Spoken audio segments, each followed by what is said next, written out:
जय Hind, Vande Mataram day student. स्वागत है आपका आपके अपने YouTube learning platform my did U university पे। स्टूडेंट्स, मैं आपका अपना एजुकेटर शुभम सर आज आपके लिए लेकर अवेलेबल हूँ एक और इम्पॉर्टेंट वीडियो लेक्चर। जी हाँ स्टूडेंट्स, आज मैं आपके भारी डिमांड पर नाथ पंथ का महामैराथन 2 लेकर अवेलेबल हूँ। स्टूडेंट, इससे पहले मैंने महामैराथन 1 भी करा दिया है, बहुत सारे प्रीवियस ईयर पेपर कराए हैं।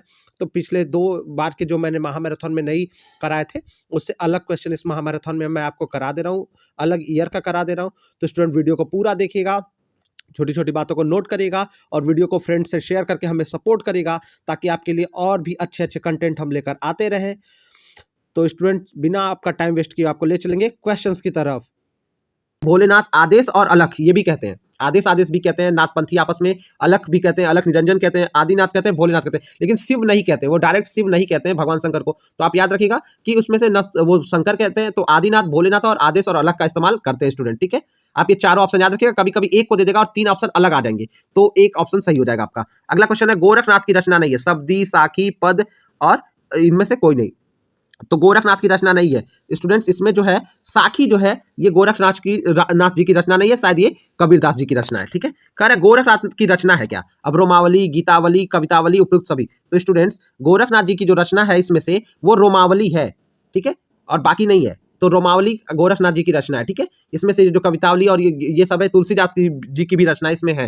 ठीक है, तो राइट आंसर हो जाएगा रोमावली। स्टूडेंट्स, आपसे बता देता हूं गोरखनाथ जी की 40 महत्वपूर्ण रचनाएं, जैसे आपको दिखाई देता हूं जल्दी से शॉर्ट में जल्दी से दिखा के फिर क्वेश्चन पे वापस आ जाएंगे, बाकी आप पीडीएफ लेके पढ़िएगा। तो देखिए, गोरखनाथ जी की कुछ प्रमुख रचनाएं, गोरक्ष कल्प, गोरक्ष संहिता, आप अपने स्क्रीन पर देख पा रहे होंगे, मुझे उम्मीद है। यहाँ पे आप फोकस करेंगे तो आपको साफ सीधे दिख रहा होगा कि गोरक्ष कल्प, गोरक्ष संहिता, गोरक्ष शतक, गोरख गीता, गोरक्ष शास्त्र, ज्ञान प्रकाश शतक, ज्ञान अमृत योग, महर्थ मंजरी, योग चिंतामणि, योग मार्तंड, योग सिद्धांत पद्धति, हठ योग संहिता आदि। कुल 40 से ज्यादा किताबें गोरखनाथ जी की साहित्य की रचनाएं गोरखनाथ जी की हैं। ठीक है स्टूडेंट्स, तो इसको आप थोड़ा देखते रहेगा। तो ये तीसरा प्रश्न क्या है हमारे पास? प्राण संकली रचना है। स्टूडेंट्स, प्राण संकली किसकी रचना है? देखिए स्टूडेंट, मैं आपको साथ ही साथ बता दे रहा हूं, प्राण संकली की जो रचना है इसमें एक ऑप्शन सेट करते हुए हम लोग, मेरे से थोड़ी सी मिस्टेक हो गई, जैसा कि ये मॉडल पेपर है, इसमें राइट आंसर होगा, देखिए मैं बता दे रहा हूं, इसमें से ये किसी की रचना ही नहीं है, ये चौरंगी नाथ की रचना है। किसकी रचना है? चौरंगी नाथ की रचना है, चौरंगी नाथ। ठीक है, ये चौरंगी नाथ जी की रचना है। ठीक है स्टूडेंट्स, ये चौरंगी नाथ जी की रचना है, तो इसमें से राइट आंसर चौरंगी नाथ हो जाएगा। इस क्वेश्चन को आप थोड़ा सा देख लीजिएगा। चौरंगी नाथ 9 नाथों में से एक नाथ माने जाते हैं। जैसे 9 नाथ में कोई कोई उनको नहीं मानता है, लेकिन बहुत सारे लोग जो नाथपंथी और नाथपंथ साहित्य से उनको रखते भी हैं। तो नाथ 9 है, सिद्ध 84 है। तो नाथ पंथ में सिद्ध कितनी है? 84 सिद्ध है। ठीक है, उनको 84 नाथ सिद्ध भी कहा जाता है, लेकिन वो सिद्ध होते हैं। और नाथ कितने? 9 है, इस बात को याद रखिएगा। कह रहा है, ठीक है, अगला क्वेश्चन कह रहा है स्टूडेंट, जो कह रहा है कोई वादी कोई विवादी, योग का वाद न कोई जो है वो, तो ये गोरखनाथ जी का प्रमुख कथन है। ठीक है, कोई वादी कोई विवादी, ये गोरखनाथ जी के बहुत ही प्रचलित कथन है, इसलिए इसको मैंने शामिल कर लिया है। क्योंकि ये अभी हम कुछ पेपर आया हुआ था हिंदी का किन्हीं बड़े कक्षाओं में, उसमें ये दिया हुआ था, तो मैंने इसको आपके लिए शामिल कर लिया। ठीक है, इस प्रश्न पत्र में गोरखवाणी के संपादक है। देखिए, गोरखवाणी क्या है, इसमें गोरखनाथ जी के प्रमुख रचनाओं को संकलित कर लिया गया है। और इसका संपादक कौन था?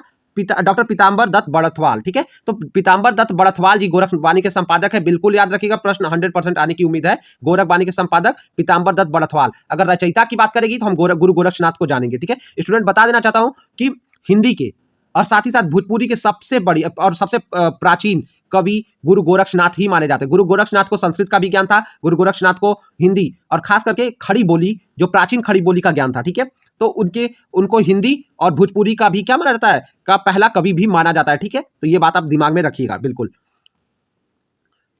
इसका अगला क्वेश्चन था, गोरखनाथ के गुरु का क्या नाम है? स्टूडेंट, तो 9 नाथ में से गोरखनाथ दूसरे नंबर पे है। ठीक है, पहले तो आदि शिव होते हैं, शिव आते हैं, दूसरे पे हैं इनके गुरु। इनके गोरखनाथ के गुरु का नाम क्या था? मत्स्येंद्रनाथ। इन्हीं को मीननाथ या मच्छिंद्रनाथ के नाम से भी जानते हैं। तो गुरु गोरखनाथ के गुरु का नाम मत्स्येंद्रनाथ था।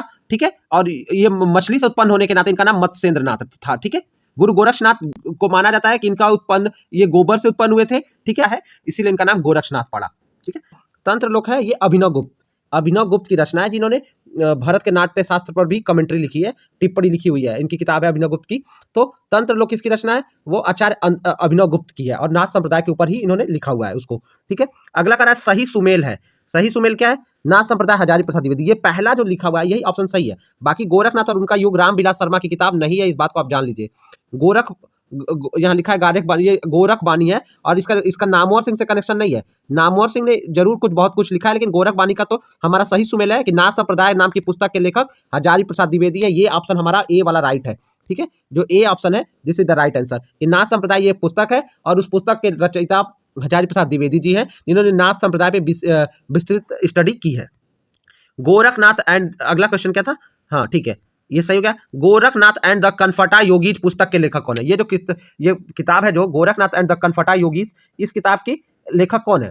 तो ये जो हमारी ये किताब है गोरखनाथ एंड द कनफटा योगीज, ये ब्रिक्स की बुक्स है, ठीक है। इसके राइटर है ब्रिक्स, ठीक है। इसका सही राइटर होगा, ये फॉरेन राइटर है और ये ब्रिक्स ने WJ ब्रिक्स इनका पूरा नाम है और ठीक है। तो ये ब्रिक्स की किताब है। रांगे राखो की किताब क्या है अभी हम आगे आपको बताएंगे। अगला प्रश्न आया था गोरखनाथ और उनका युग पुस्तक कौन है? देखिए अब यहाँ से आपको पता चलेगा कि गोरखनाथ और उनका युग नामक पुस्तक जो मैचिंग में भी आया था, ये किसकी पुस्तक है? तो ये पुस्तक है स्टूडेंट्स, ये पुस्तक जो गोरखनाथ और उनका युग है, ये जो पुस्तक है गोरखनाथ और उनका युग, ये पुस्तक है रांगे राघव की, ठीक है। तो ये दिस बुक बाय रांगे राघव, गोरखनाथ और उनका युग, ये पुस्तक है रांगे राघव की। अगला प्रश्न है गोरखनाथ के संप्रदाय की प्रमुख शाखाएं कौन सी हैं? तो गोरखनाथ के संप्रदाय की प्रमुख शाखाएं कौन सी है? भुंज के कंठहार, पागलनाथ, रावल, पंख, वन, गोपाल, राम, चांदी। तो जो 10 देखिए 12 मैंने बताया नाथ पंथ में 9 नाथ है, 84 सिद्ध है और 12 पंथी गोरखनाथ का वो है, जिसको कहते हैं कि 12 पंथी समुदाय। तो ये गोरखनाथ के 12 पंथी समुदाय में ये सारा जो लिखा हुआ है आप अच्छे से इसको पढ़ लीजिए, ये सारा यानी उपरोक्त सभी हो जाएगा। तो इसमें भुंज के कंठहार, पागलनाथ, रावल, पंख, वन, गोपाल, राम, चांदनाथ, कपिलानी, हेठनाथ, आई पंथ, वैराग पंथ, जयपुर, पावनाथ, धजनाथ, ये सब है, ठीक है। ये उपरोक्त तो गोरखनाथ के संप्रदाय की जो ये 12 संप्रदाय हैं, 12 शाखाएं, जो इसको क्या कहा जाता है, इसको कई जगह 12 पंथी संप्रदाय, नाथ संप्रदाय के अंदर 12 पंथी संप्रदाय है ये, ठीक है। तो 9 नाथ, 12 पंथी संप्रदाय और 84 सिद्ध हैं, ठीक है। इस बात को याद रखिएगा, ठीक है।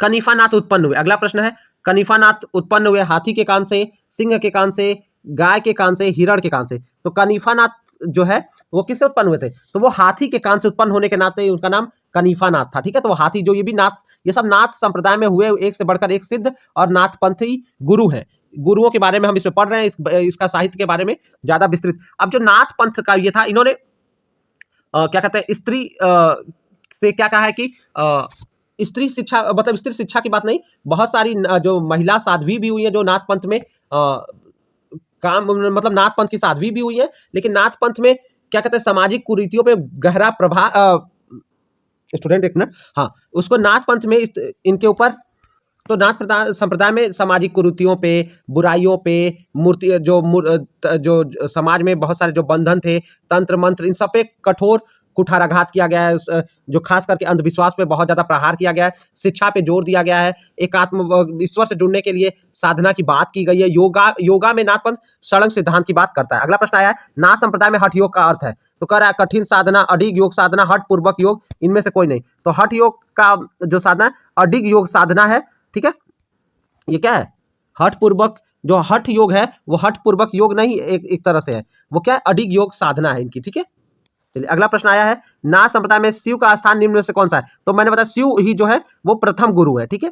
आराध्य है और दोनों है, तो आपका आंसर हो जाएगा बी, ए और बी दोनों, यानी वो प्रथम गुरु भी है और आराध्य भी है। अगला प्रश्न पूछा है इसमें नाथ परंपरा विकसित करने का श्रेय किसको जाता है? बिल्कुल याद रखें, नाथ परंपरा विकसित करने का श्रेय गोरखनाथ जी को तो जाता ही है, लेकिन उससे बड़ा श्रेय जाता है दत्तात्रेय जी को। तो दत्तात्रेय जी को नाथ परंपरा को विकसित करने का श्रेय जाता है। दत्तात्रेय को आदि गुरु माना जाता है, प्रथम गुरु नहीं, आदि गुरु दत्तात्रेय जी को माना जाता है, ठीक है। आदि गुरु, प्रथम गुरु के बारे में मैंने बताया कि जो प्रथम गुरु है वो शिव है, आदि गुरु जो है वो दत्तात्रेय है, जैसा कि आप इस प्रश्न में देख रहे हैं। प्रथम गुरु और जो क्या कहते हैं प्रथम गुरु और आराध्य वो तो शिव है ही, तो ये ए भी दोनों हो जाएगा इसका। लेकिन जो नाथ परंपरा को विकसित करने का श्रेय जाता है तो वो दत्तात्रेय है और इनको आदि गुरु कहा गया, याद रखिएगा। आदि गुरु कौन है? तो दत्तात्रेय है, ठीक है, ये याद रखिएगा।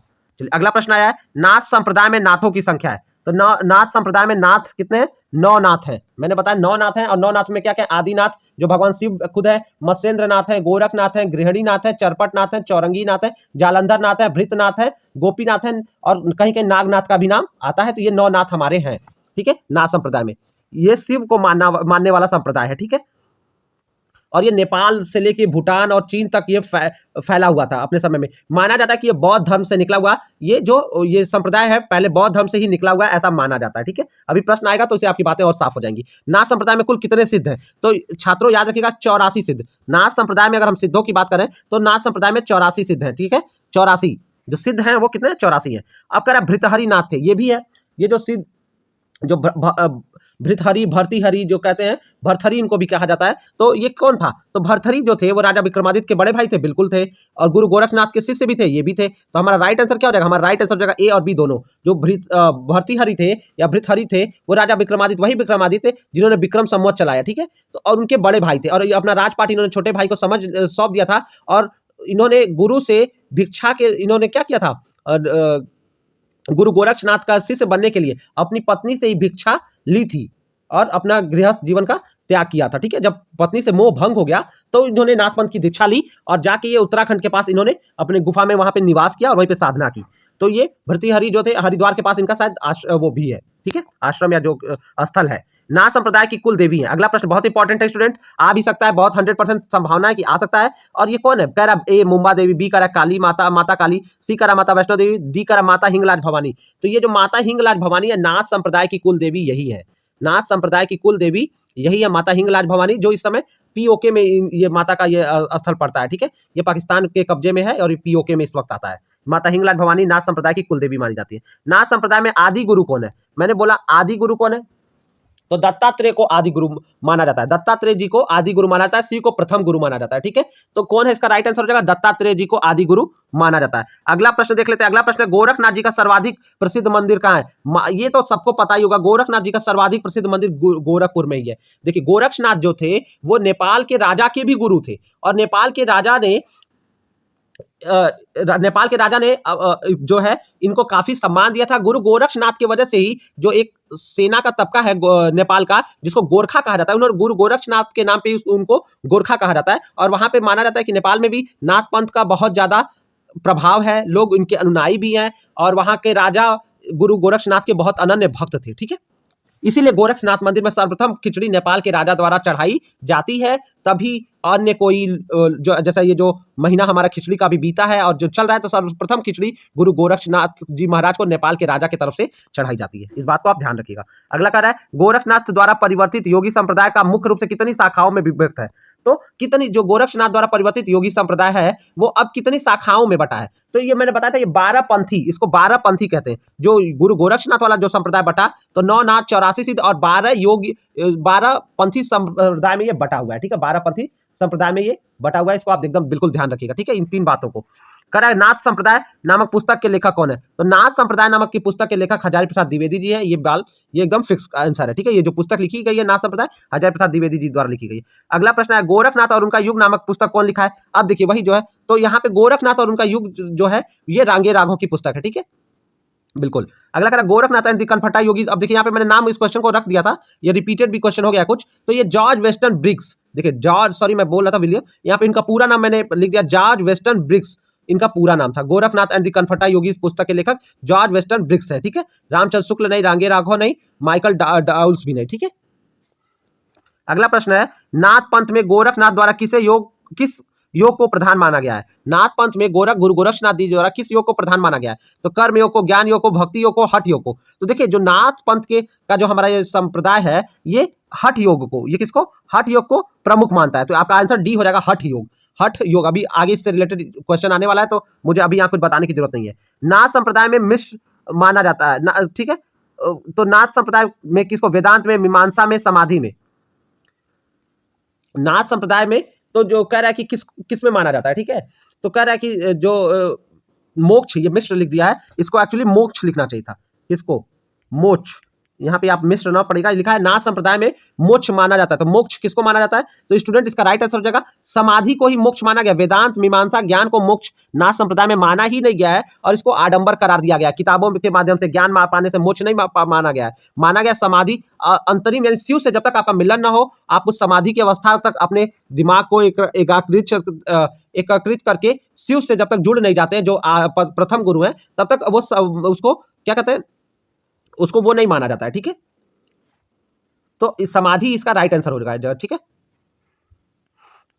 मोक्ष जो है वो समाधि में है। अगला प्रश्न, हिंदी के प्रथम कवि माने जाते हैं मचंद्र नाथ, गोरखनाथ, कनिफानाथ, इनमें से कौन है? तो मैंने पहले ही बताया हिंदी के प्रथम कवि जो हैं वो गुरु गोरक्षनाथ को ही माना जाता है। साथ ही साथ भोजपुरी के भी प्रथम कवि के रूप में गुरु गोरक्षनाथ को ही माना जाता है। ठीक है, इस बात को ध्यान रखिएगा। अगला कह रहा है नाथ साधना की मान्यता है, समस्त सृष्टि के मूल में ओमकार है। नाथ साधना में क्या माना जाता है? समस्त सृष्टि के मूल में ओमकार है, नाथ ही एकमात्र शुद्ध आत्मा है, नाथ स्वरूप में ही अवस्था ही मुक्ति है, नाथ स्वरूप में अवस्था ही मुक्ति है, उपयुक्त सभी। तो स्टूडेंट इसका राइट आंसर अब जाके डी हो जाएगा। कह रहा है कि जो नाथ साधना की मान्यता है कि सृष्टि के मूल में ओमकार है, बिल्कुल सही है। नाथ ही एकमात्र शुद्ध आत्मा, ये भी सही हो जाएगा। और नाथ स्वरूप ही अवस्था ही मुक्ति है, तो नाथ स्वरूप में ही अवस्था मुक्ति है, तो राइट आंसर आपका डी हो जाएगा।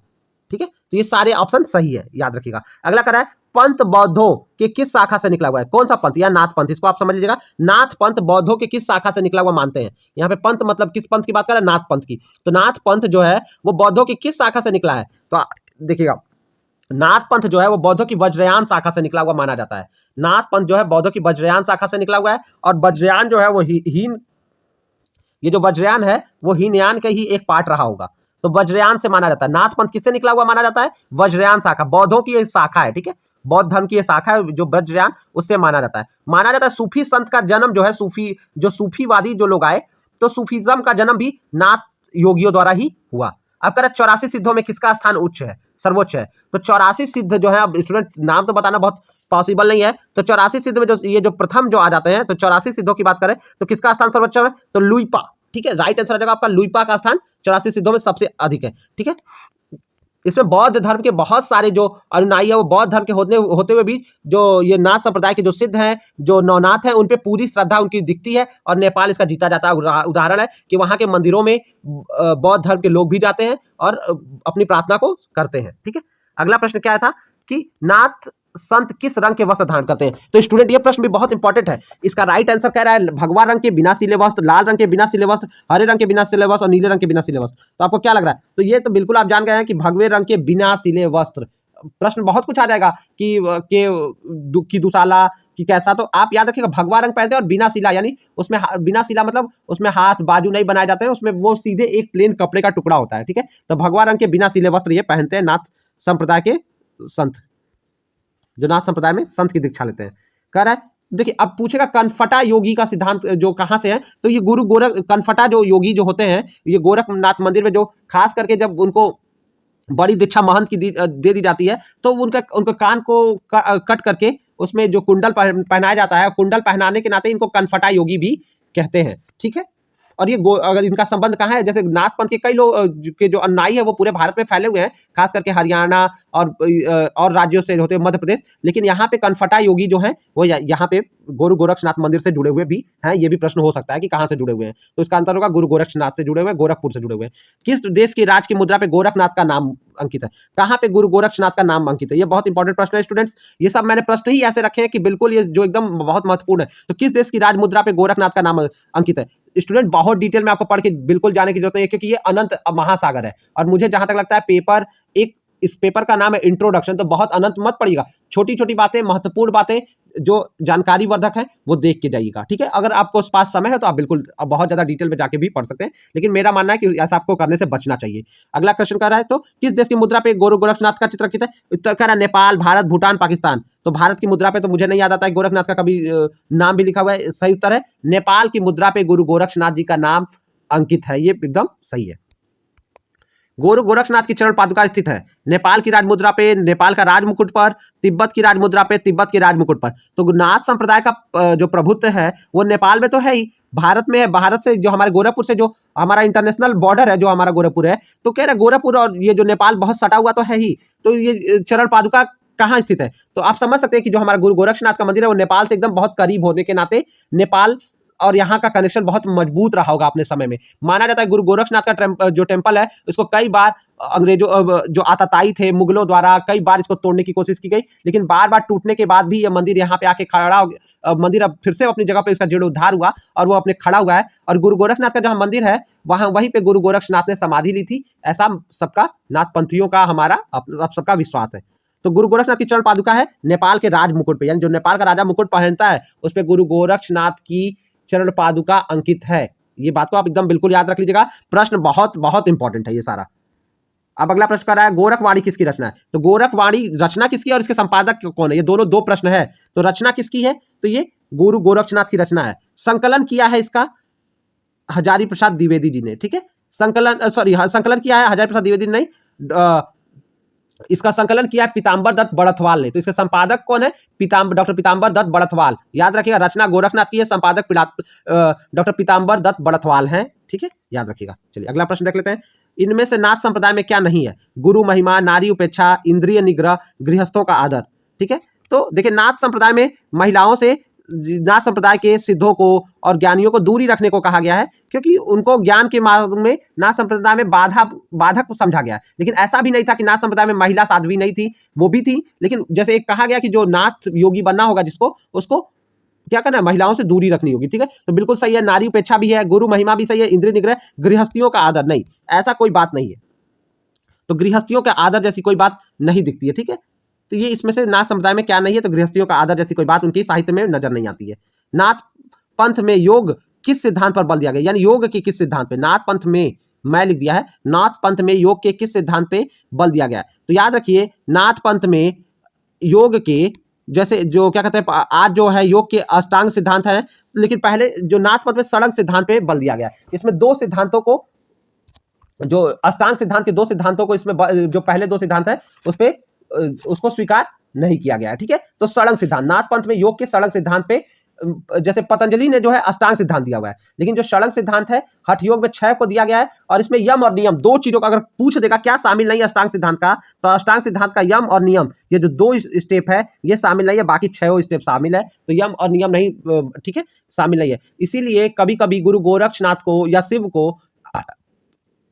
योग विद्या का भी प्रवर्तक माना जाता है, जो योग साधना है उसके भी प्रवर्तक शिव जी हैं, और गुरु गोरक्षनाथ को भी माना जाता है, ठीक है। चलिए आशा करता हूं स्टूडेंट आपको वीडियो मेरा समझ में आ रहा होगा, मेरे लेक्चर समझ में आ रहे होंगे और आप अपने आप को रिलेट कर पा रहे होंगे। अगला, कृष्णपाद किसका दूसरा नाम है, भर्तृहरि का, कनिफानाथ जी का, गोरखनाथ जी का, मत्स्येंद्रनाथ का। तो कृष्णपाद जो है ये कनिफानाथ जी का दूसरा नाम है, ठीक है, याद रखिएगा कनिफानाथ जी का ये नाम है कृष्णपाद, ठीक है, कनिफानाथ जी का दूसरा नाम है। गोरखनाथ जी की भाषा क्या थी, तो गोरखनाथ जी की भाषा, मैंने बार बार बताया कि उनको संस्कृत का भी ज्ञान था, लेकिन जो भी है इसमें ऑप्शन में भी देख लेते हैं। तो बानियों की भाषा पुरानी खड़ी बोली, आधुनिक खड़ी बोली, अवधी बुंदेली। तो इसका राइट आंसर होगा बानियों की भाषा, जो बानियों की भाषा है पुरानी खड़ी बोली, और साधु कड़ी से भी कभी कभी इनको जोड़ा जाता है, ठीक है, ये भी बात याद रखिएगा। तो पुरानी खड़ी बोली से जुड़े हुए माने जाते हैं गुरु गोरक्षनाथ जी, ठीक है। और साथ ही बताया कि वो हिंदी के और भोजपुरी के प्रथम कवि के रूप में भी देखे जाते हैं। हठ योग, जो नाथ पंथ में हठ योग की साधना होती है, जो हठ योग का होता है उसमें ह और ठ है, तो कह रहा सूर्य और चंद्रमा, चंद्रमा और पृथ्वी, जल और अग्नि, अग्नि और वायु। तो हठ योग में ह जो होता है वो सूर्य को दिखाता है और ठ होता है चंद्रमा को दिखाता है। तो इसका राइट आंसर हो जाएगा ए, इसका राइट आंसर हो जाएगा ए। तो स्टूडेंट इस तरह से हमने आपके लिए, स्टूडेंट पहला क्वेश्चन आया था नाथ पंथ में सिद्धों की संख्या है। तो स्टूडेंट ये प्रश्न मैंने बताया था कि नाथ पंथ में कि जो 9 नाथ है और 84 सिद्ध है। तो नाथ कितने थे, 84, और सिद्ध तो 84, आंसर डी सही हो जाएगा। अगला प्रश्न जो आया है कि 12पंथी संप्रदाय के प्रवर्तक कौन माने जाते हैं। तो 12पंथी यानी फाउंडर ऑफ 12पंथी जो सेक्ट है उसका श्रेय जाता है गुरु गोरक्षनाथ जी को। गुरु गोरक्षनाथ ने ही नाथ संप्रदाय में 12पंथी, जिसमें रावल, राम पंथ और ऐसे कई सारे पंथ को उन्होंने जोड़ा हुआ था, जो नाथ संप्रदाय के अंतर्गत आते हैं। अब कनफटा साधु किससे संबंधित है, तो ये जो कनफटा होते हैं ये नाथ संप्रदाय की एक शाखा, ये जो कनफटा साधु की होती है वो नाथ संप्रदाय से ही संबंधित है। और गुरु योगी आदित्यनाथ जो हमारे मुख्यमंत्री हैं वो भी कनफटा साधु श्रेणी से ही आते हैं। नाथ योगी भी कई तरह के होते हैं स्टूडेंट्स। चलिए अगला प्रश्न है, निम्न में से कौन एक नाथ योगी नहीं है। अगला प्रश्न है, निम्न में से कौन एक नाथ योगी नहीं है। तो निम्न में से नाथ योगी कौन नहीं है, इसका राइट आंसर हो जाएगा स्टूडेंट पतंजलि। पतंजलि एक नाथ योगी नहीं है, इसमें से राइट आंसर हो जाएगा पतंजलि, ठीक है। आदिनाथ जो भगवान शिव है, ठीक है। मत्स्येंद्रनाथ और जालंधरनाथ ये भी एक नाथ योगी है, लेकिन पतंजलि नाथ योगी नहीं है। अगला प्रश्न जो पूछा है वो कह रहा है नाथ पंथ में सर्वोच्च स्थान किसे दिया जाता है। तो नाथ पंथ में सर्वोच्च स्थान गुरु गोरखनाथ जी का है, इन्होंने नाथ पंथ को बहुत आगे बढ़ाया, ठीक है। अगला प्रश्न है, घेरेंड संहिता के रचयिता कौन है। तो स्टूडेंट इसका राइट आंसर आपका जो ऑप्शन डी है, महर्षि घेरेंड इसके रचयिता हैं। स्टूडेंट जो ये घरंड संहिता है, इसमें महर्षि घरंड अपने जो शिष्य थे, जो राजा एक थे कि उनका नाम था कि राजा चंडकपाली को योग का उपदेश दिया है, तो ये उन्हीं का घरंड संहिता है, ठीक है। घरंड संहिता में वर्णित है तो स्टूडेंट ये हठ योग के बारे में इसमें किसके जो बताया गया, तो इसमें हठ योग की बात की गई है। ठीक है, इसमें हठ योग का वर्णन है, तो ऑप्शन ए सही रहेगा, हठ योगा। ठीक है, अमनस्क योग की अवधारणा किससे संबंधित है, यानी जो अमनस्क योग का कॉन्सेप्ट है, ये जो स्टूडेंट है कि ये आपका नाथ संप्रदाय से संबंधित है। ठीक है, ये जो है इसका जो कॉन्सेप्ट है ये नाथ संप्रदाय से, नाथ पंथ संप्रदाय से संबंधित है। अगला प्रश्न क्या है कि निम्न में से कौन 12 पंथ से संबंधित है, तो कह रहा है सत्यनाथी, धर्मपंथी, रामपंथ, तो ये तीनों 12 संप्रदाय में आते हैं, तो आंसर डी सही रहेगा, राइट आंसर कि ऑल ऑफ एबव, जो डी है। अगला प्रश्न आया, नाथ पंथ के अनुयायी किसकी पूजा करते हैं, तो नाथ पंथ के अनुयायी जो है स्टूडेंट्स, ये जो नाथ पंथ के अनुयायी है ये शिव की पूजा करते हैं। सारा नाथ पंथ ये शैव संप्रदाय से ही निकला हुआ शाखा है। लिख रहा है निम्न किससे, पिंड में ब्रह्मांड का संबंध किससे, तो पिंड में जो ब्रह्मांड का सिद्धांत है ये नाथ गुरु गोरक्षनाथ का दिया हुआ नाथ पंथ में सिद्धांत है। पिंड में भी जो एक पिंड को में भी ब्रह्मांड का हिस्सा मानते हैं, और उसमें ब्रह्मांड का दर्शन करने का सिद्धांत गुरु गोरक्षनाथ जी का है। अगला प्रश्न आया है, योगी कथामृत यानी ऑटोबायोग्राफी ऑफ योगी, ये बहुत पॉपुलर किताब है, अगर आप थोड़ा भी देख जानते होंगे तो ये परमहंस योगानंद की किताब है, और ये बहुत ही पॉपुलर किताब है। इसका जिक्र एक बार विराट कोहली ने भी कहा था कि वो इस पुस्तक को पढ़ चुके हैं और उनकी ये फेवरेट बुक भी है। योग क्रिया की अवधारणा किससे संबंधित है, तो योग क्रिया की जो अवधारणा जो आप ये है, तो इसका राइट आंसर हो जाएगा स्टूडेंट कि डी, यानी महर्षि पतंजलि से है। ठीक है, इसका संबंध महर्षि पतंजलि से, और परमहंस योगानंद ने इसके बारे में और बातें अपनी किताब में बताई है। ठीक है, अगला प्रश्न आया था, योगदास सत्संग सोसाइटी ऑफ इंडिया के संस्थापक कौन है, तो ये 1917 में स्थापित की गई सोसाइटी है, जिसके संस्थापक महर्षि योगानंद ही है, परमहंस योगानंद। तो ये 1917 में स्थापित आध्यात्मिक सोसाइटी है। ठीक है, चलिए, द लाइफ डिवाइन के लेखक कौन है, तो ये स्टूडेंट्स, ये जो अंग्रेजी के स्टूडेंट भी होंगे वो जानते हैं कि the life divine Shri Aurobindo का वर्क है। श्री अरविंदो की वर्क का नाम, यानी उनकी पुस्तक का नाम द लाइफ डिवाइन है। ठीक है, तो महर्षि अरविंद से ये संबंधित है। अगला है, समग्र योग के संस्थापक कौन है, यानी जो इंटीग्रल योगा है इसके भी जो संस्थापक है वो श्री महर्षि अरविंद है, यानी ऑप्शन बी आपका सही हो जाएगा। अगला प्रश्न है, हीनयान और महायान, तो स्टूडेंट इसको तो मैं बताना चाहूंगा, हीनयान और महायान जो है ये बौद्ध धर्म की एक शाखा है। ये दोनों बौद्ध धर्म की अपनी अपनी शाखाएं हैं, हीनयान, महायान। अब वज्रयान से माना जाता है नाथ संप्रदाय का उदय हुआ है। बुद्ध की मुक्ति की अवधारणा को कहा जाता है, तो देखिए बौद्ध धर्म में जो मुक्ति की अवधारणा है उसको क्या कहा जाता है, महापरिनिर्वाण। निर्वाण का जो है समाधि नहीं होता है, समाधि नाथ पंथ में लेते हैं और जो भी है और भी सनातन में भी लेते हैं, लेकिन जो निर्वाण की अवस्था है वो बौद्ध से जुड़ी हुई है। चार आर्य सत्य की बात जो कर रहा है कि यह अवधारणा किससे संबंधित है, तो चार आर्य सत्य की अवधारणा जो है वो बौद्धों से संबंधित है। इसका राइट आंसर जो है बौद्धों से संबंधित है, बौद्ध दर्शन, बौद्ध फिलॉसफी से रिलेटेड है, बुद्धिज्म से। और इसमें चार आर्य सत्य में क्या चार सत्य हैं, इसमें दुख, और दूसरा जो है चार आर्य, दूसरा सत्य जो माना जाता है उसको समुदय यानी दुख का कारण, तीसरा सत्य माना जाता है निरोध यानी दुख के कारण का निवारण, और चौथा है मग्गा यानी दुख के निर्माण के लिए सही रास्ते का चयन, यानी दुख को खत्म करें। तो ये चार आर्य सत्य बौद्ध धर्म से संबंधित है। अगला प्रश्न आया, सर्वम दुखम मत है गौतम बुद्ध का, यानी बौद्ध दर्शन में सर्वम दुखम की बात की गई कि हर तरफ दुख व्याप्त है, ये बुद्धिज्म का सिद्धांत है। योग दर्शन के प्रणेता कौन है, तो योग दर्शन के प्रणेता जो माने जाते हैं वो महर्षि पतंजलि माने जाते हैं। ठीक है, तो अगला प्रश्न स्टूडेंट कह रहा है, पतंजलि ने योग के कितने चरण हैं, तो पतंजलि का जो है, महर्षि पतंजलि ने योग के जो चरण की बात की है स्टूडेंट्स, तो महर्षि पतंजलि ने योग के अष्टांग सिद्धांत की बात की है, यानी 8 चरणों की बात की है। ठीक है, महर्षि पतंजलि ने योग के 8 चरणों की बात की है, और ये 8 चरण है, यम, नियम, तीसरा हो जाएगा आसन, चौथा है प्राणायाम, पांचवा है प्रत्याहार, छठवां है धारणा, सातवां है ध्यान, और 8वां है समाधि। तो योग के 8 चरण की बात महर्षि पतंजलि ने की है, इनको अष्टांग सिद्धांत कहते हैं। लेकिन नाथपंथ में षडंग सिद्धांत की बात की गई है, यानी 6 सिद्धांतों की बात की गई है। इसमें जो पहले 2 सिद्धांत आते हैं, यम और नियम, इसको नहीं माना गया है, बाकी सारे को प्रधान माना गया है। तो नाथ संप्रदाय में 6 होते हैं, मैं बताते भी चला स्टूडेंट। अगला प्रश्न पूछ रहा है, योग चित्रवृत्ति निरोध की अवधारणा किससे संबंधित है, तो ये अवधारणा महर्षि पतंजलि योग दर्शन से संबंधित है, और महर्षि पतंजलि का दिया हुआ है ये। ठीक है, तो योग दर्शन से संबंधित है। योग चित्ती वृत्ति निरोध, ये योग दर्शन किससे जुड़ी हुई अवधारणा है और महर्षि पतंजलि की दी हुई है। अगला योग सूत्र लिखा गया है, जो योग सूत्र कौन लिखा है, तो योग सूत्र जो है महर्षि पतंजलि ने ही लिखा है, इसके राइटर महर्षि पतंजलि है। इसमें लगभग 3000 सूत्रों की बात की गई है। निम्न में से कौन सा एक अष्टांग योग का सोपान नहीं? तो वही जो 8 महर्षि पतंजलि ने बनाया उसमें क्या नहीं आता है? तो उसमें मोक्ष नहीं आता है। मैंने बताया था यम, नियम, आसन, प्राणायाम, प्रत्याहार, धारणा, ध्यान और समाधि, मोक्ष नहीं है उसमें। इसमें तीनों मिल जा रहा है लेकिन मोक्ष नहीं है, तो डी हो जाएगा, डी इसमें नहीं है। अगला है बौद्ध दर्शन के प्रवर्तक है, तो गौतम बुद्ध जो बौद्ध दर्शन के प्रवर्तक हैं तो वो महर्षि गौतम बुद्ध, जिसको सिद्धार्थ गौतम भी कहते हैं। अगला गुरु गोरक्षनाथ का मंदिर है, ये तो सबको सबका सही हो गया होगा कि ये प्रसिद्ध विश्वव्याप्त प्रसिद्ध मंदिर गोरखपुर में। ऐसा नहीं कि गुरु गोरक्षनाथ का और मंदिर नहीं है कलकत्ता में भी है और जगह भी है, लेकिन जो प्रसिद्ध है वो गोरखपुर का। ये प्रश्न मैंने अपने वीडियो में भी आपको कहा था। द फिलॉसफी ऑफ गोरखनाथ के लेखक कौन है? स्टूडेंट जो फिलॉसफी ऑफ गोरखनाथ है ये अक्षय कुमार बनर्जी की लिखी हुई पुस्तक है। Akshay Kumar Banerjee, the philosophy of Gorakhnath is written by Akshay Kumar Banerjee, option B सही हो जाएगा। ठीक है, अगला प्रश्न आया गोरखनाथ मंदिर ट्रस्ट के मुखिया कौन है? तो इस समय गोरखनाथ मंदिर ट्रस्ट के जो मुखिया की बात की जाए तो ये योगी आदित्यनाथ जी हैं। गोरखनाथ ट्रस्ट के मुखिया जो इस समय कौन है? जो पीठाधीश्वर भी हैं गोरखनाथ के, नाथ और नाथ पंथ के प्रमुख भी हैं, योगी आदित्यनाथ है इस समय। गोरक्ष पद्धति संबंधित है, तो गोरक्ष पद्धति किससे संबंधित है? गोरखनाथ परंपरा से। किससे संबंधित है?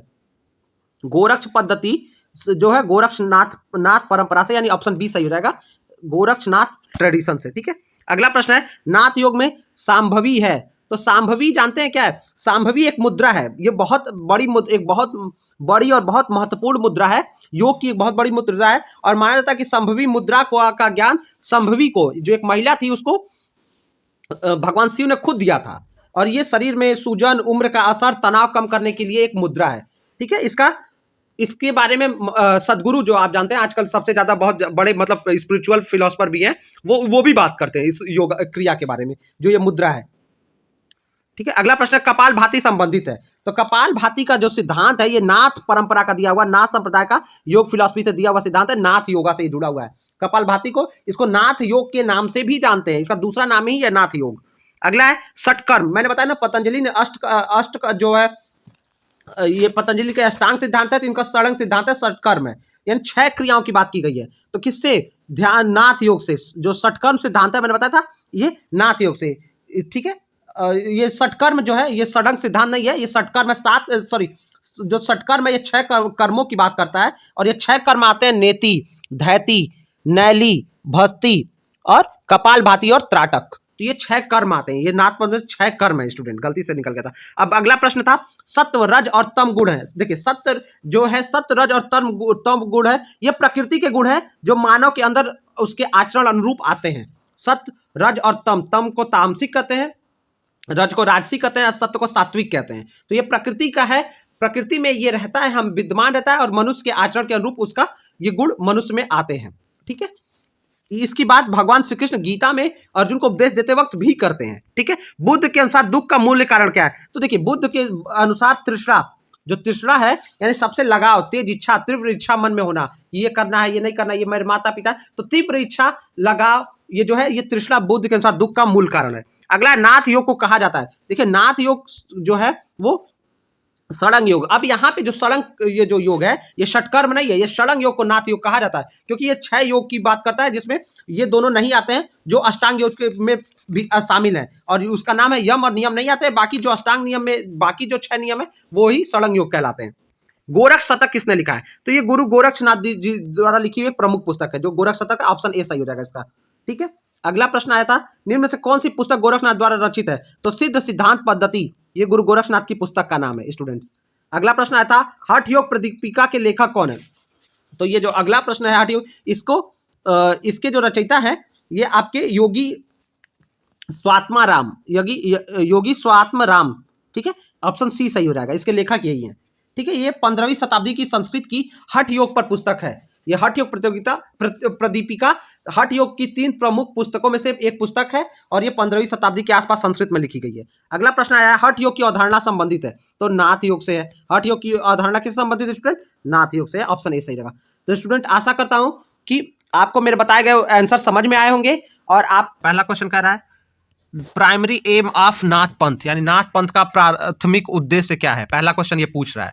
तो स्टूडेंट ये ऑप्शन दे रहा है कि धन, मुक्ति, राजनीतिक शक्ति, सांसारिक सफलता। तो स्टूडेंट नाथ पंथ का प्राथमिक उद्देश्य मुक्ति है, तो लिबरेशन यानी मोक्ष की बात करता है। ठीक है, तो राइट आंसर हो जाएगा option B, primary aim of Nath Panth is liberation, मुक्ति। दूसरा प्रश्न पूछ रहा है नाथ पंथ का मूल ग्रंथ कौन सा है।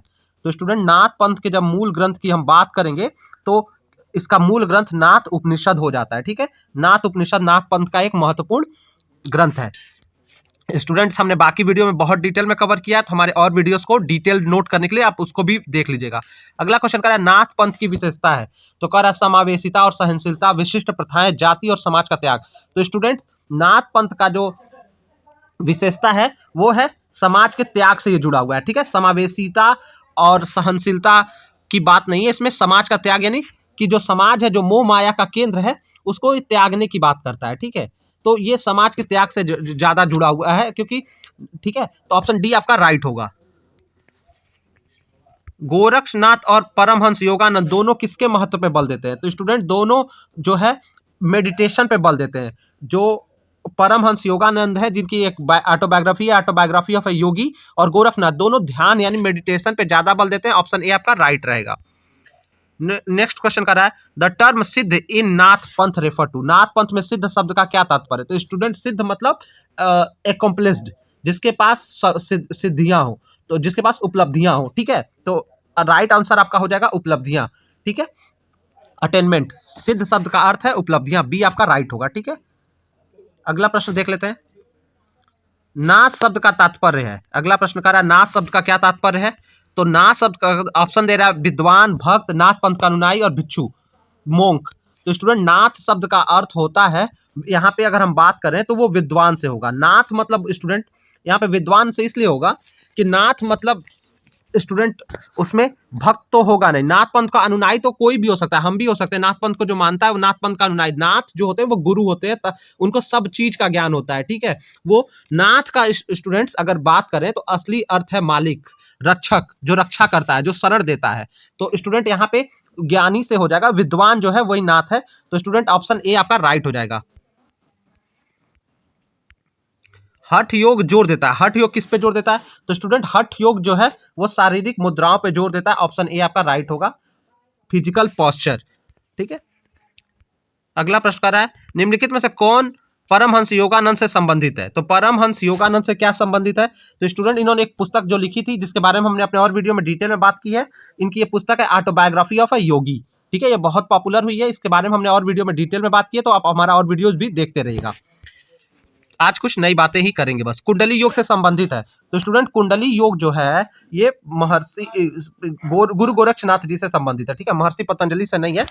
महर्षि पतंजलि का योग सूत्र है जो 5000 साल पुराना है, लेकिन कुंडली योग जो है गोरक्षनाथ से संबंधित है। ठीक है, इसमें कुंडली को जागृत करने के बाद की गई है।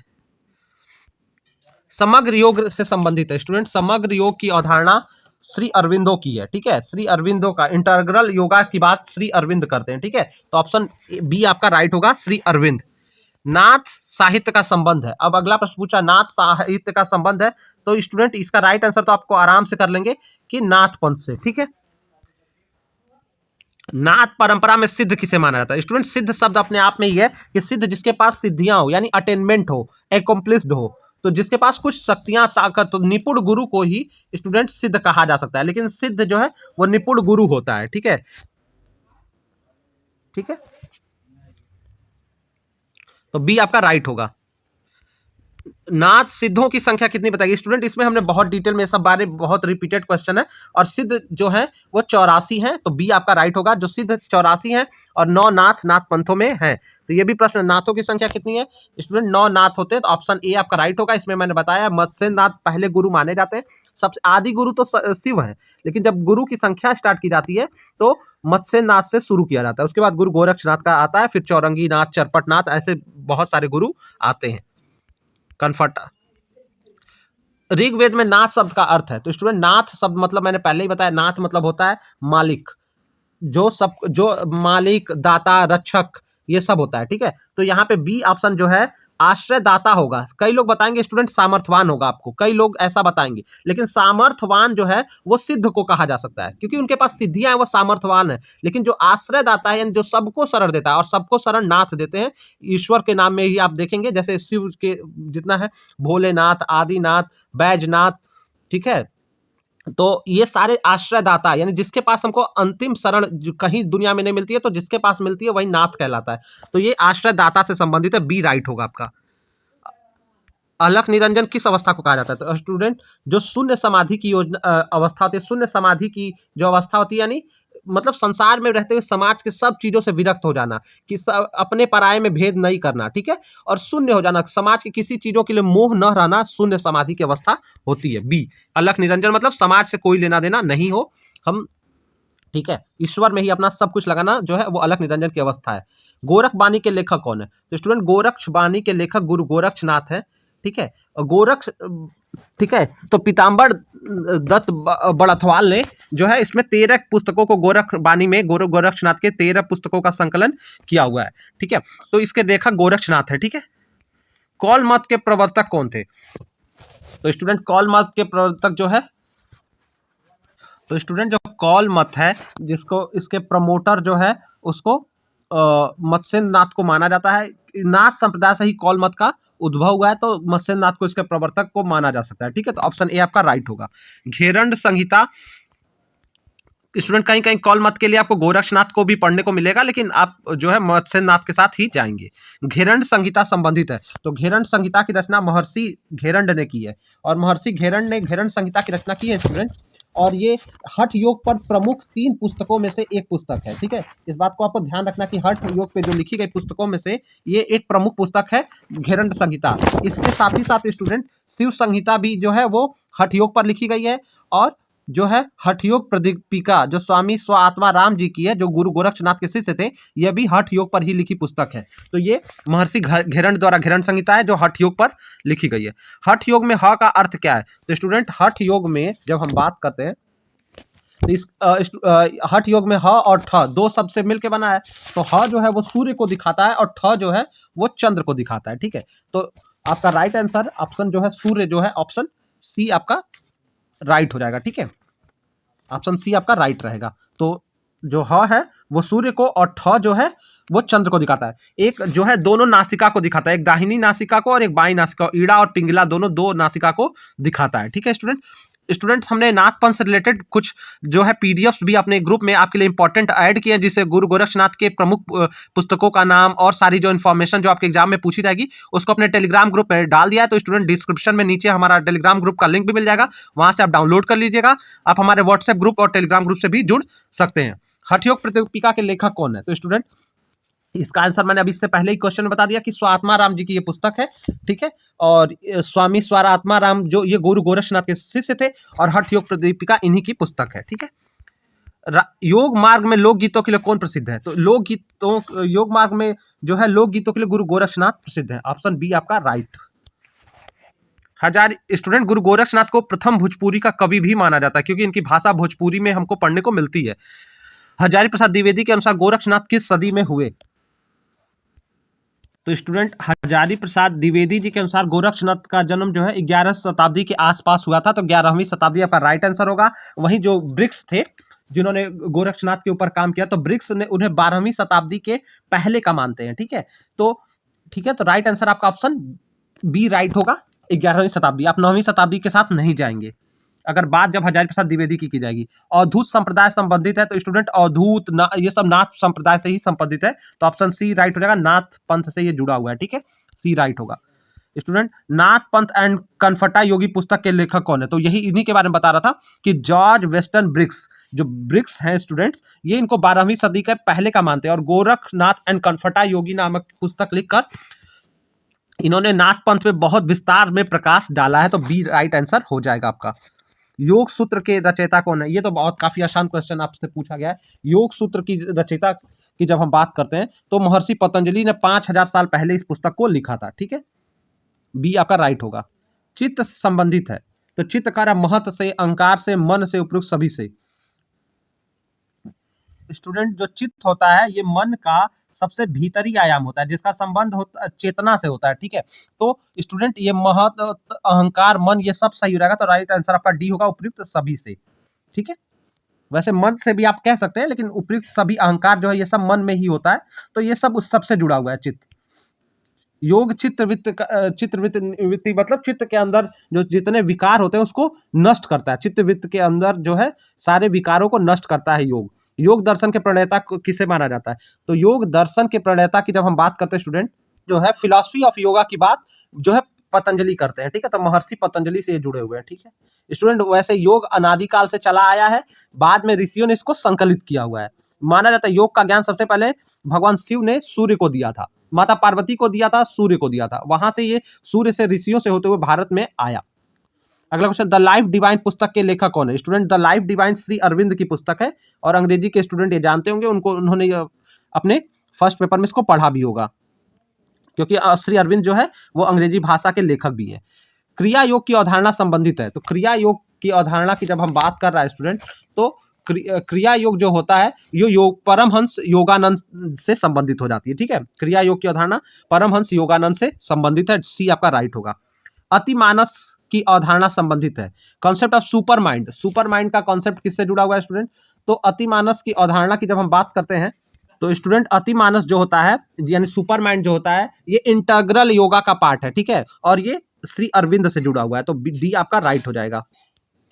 द फिलॉसफी ऑफ गोरखनाथ के रचयिता कौन है? ठीक है, द फिलॉसफी ऑफ गोरखनाथ।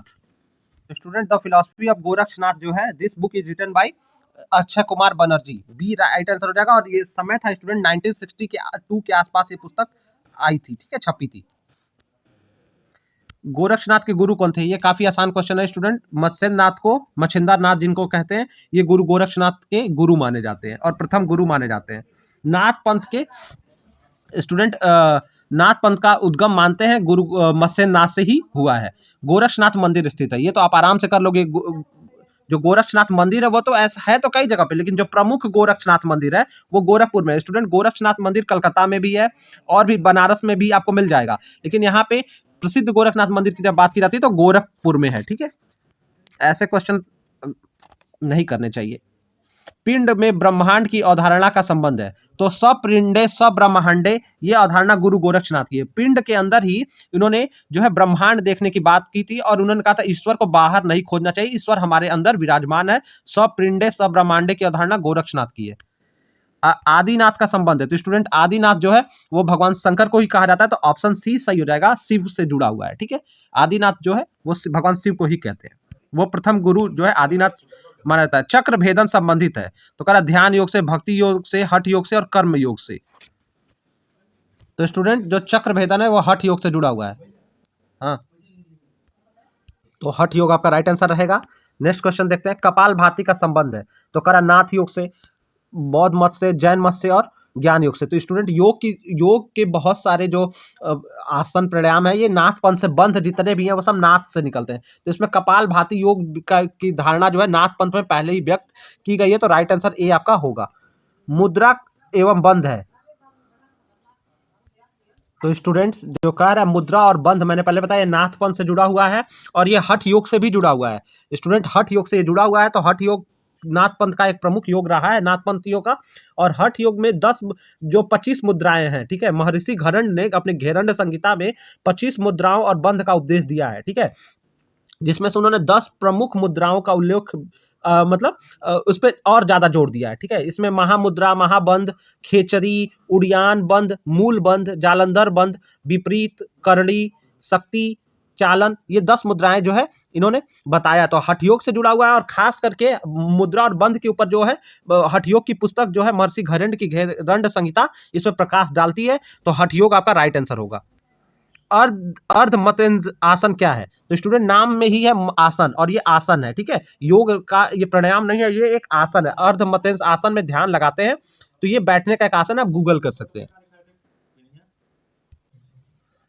तो स्टूडेंट ये क्वेश्चन जो 41 है वो कह रहा है सत्य का संबंध है। तो स्टूडेंट सत्य का संबंध जो है कह रहा है नियम से, आसन से, प्राणायाम से और यम से।